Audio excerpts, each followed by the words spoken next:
of aggression, injustice and disrespect of international laws and conventions. I would like to urge all Malaysians, non-governmental organizations to work hand in hand with each other and to broaden the collaboration and networking with various international and interfaith NGOs. This partnership would add impetus and substance to the cause, thereby forming a formidable entity capable of withstanding external pressures or influence in carrying out humanitarian missions. It also gives credence to the ongoing humanitarian missions which transcend color, creed, and geographical boundaries. Fourthly, the global media, both electronic and print, must play an active role in continuously highlighting and exposing the atrocities committed against the Palestinian population.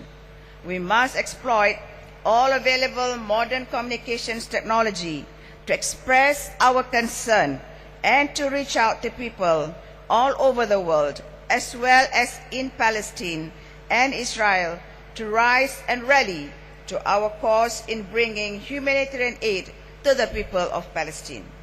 We must keep the momentum going and keep the issue current so that it is never forgotten with the next day's news cycle. Humanity is never a lost cause, and in this case, Palestinian is a matter of humanity. Next, we must continue to support the numerous efforts of reconciliation initiated by the parties in conflict and by other intermediaries, usually with the backing of the more powerful states. Although regretfully, these initiatives have failed to deliver the desired results, we must continue to exhort constructive engagement for peace and the complete removal of blockade. In this regard, our Prime Minister has written to the Secretary General of the United Nations General Assembly requesting for an emergency session to debate the issues. Mahatma Gandhi once said that an eye for an eye will make the world go blind. Vengeance seeks more vengeance, and there will be no end to conflict. I'm not oblivious. In fact, I'm fully aware that our efforts may not change anything. Nonetheless, we can find comfort and stand proud that our efforts have succeeded in galvanizing the world to address and also to respond to the deplorable conditions and sufferings of the Palestinians. It is also imperative for the Marmara, Rachel, Corrie, and other vessels of the Freedom Flotilla convoy, which were illegally hijacked in international waters, to be released immediately and for their cargo to be delivered to their intended destinations. Last but not least, I would like to call upon the Palestinian people to find strength in each other and to speak with a united Palestinian voice. This is in no small measure a key element in putting up a cohesive force, effectively pushing from inside the territories under siege. This unity not only weakens the Palestinian voice, but also discourages the international community from helping them achieve their common cause. While the world must be called to act for Palestine, let us all hope and pray the Palestinians themselves are ready to stand united to build a progressive, prosperous, stable, and sustainable independent Palestinian state.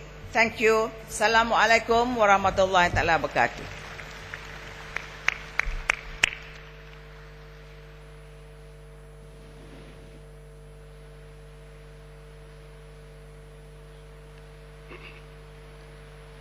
Thank you, Datin Paduka Sri Rosma Manso, for that very eloquent speech which covers the sufferings of the people of Palestine and what we have to do in order to alleviate their sufferings. Now I would like to call upon Dr. M.S. Dolatabadi, Deputy Head of Mission, Embassy of Iran.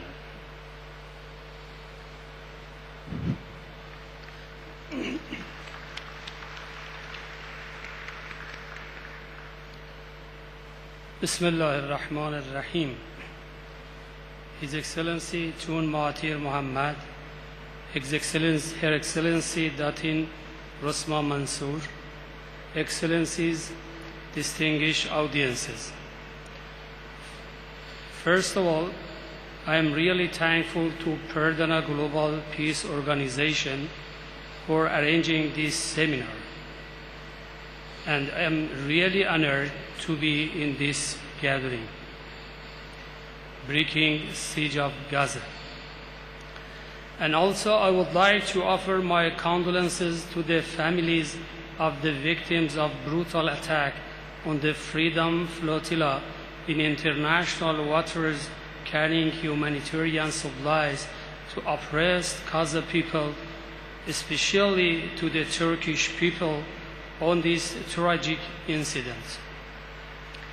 And I have to appreciate the brave Turkish and Malaysian people, as well as the government of Malaysia and Turkey, who has been seriously active on Gaza crisis.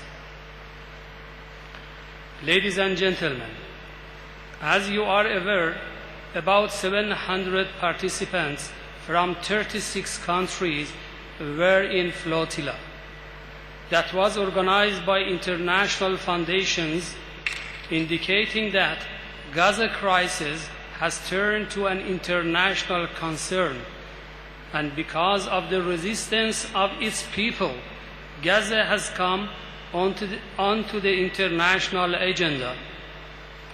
This incident reveals that the issue of Palestine is neither Arabic nor Islamic, but it is a global issue.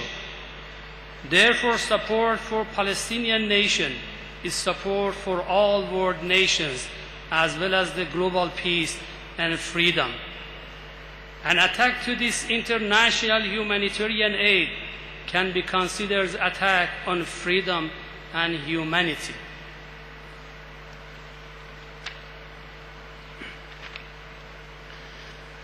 The past 6 decades truly demonstrates that the existence of Zionist regime is intertwined with war, invasion, threat, and terror. Gaza crime is another instance of the regime's merciless treatment of regional Muslims, especially the oppressed Palestinian people. The Zionist regime is not only the worst threat to the nations of the Middle East region, it has turned to a source of threat endangering peace and security of the world. Killing and wounding of nearly 5,000 innocent children, men and women, as well as its application of forbidden weapons have not been forgotten. Inhuman blockade of region runs counter to all international norms and regulations. Ladies and gentlemen, this session is called to action. Prior to talk about any action, I would remind some principles in this regard. 1. The history of Palestine and the recent incident in Gaza indicates that the only way to deal with Zionist regime is resistance. 2. Despite the Zionist brutal attack against the international humanitarian flotilla, sending of new aids to the Gaza should be continued. 3. Breaking the siege of Gaza through swift aid shipment of medical and food aid by air, land, and sea. 4.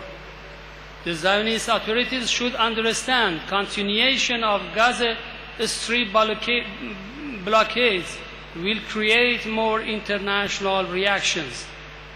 5. people and government of Islamic Republic of Iran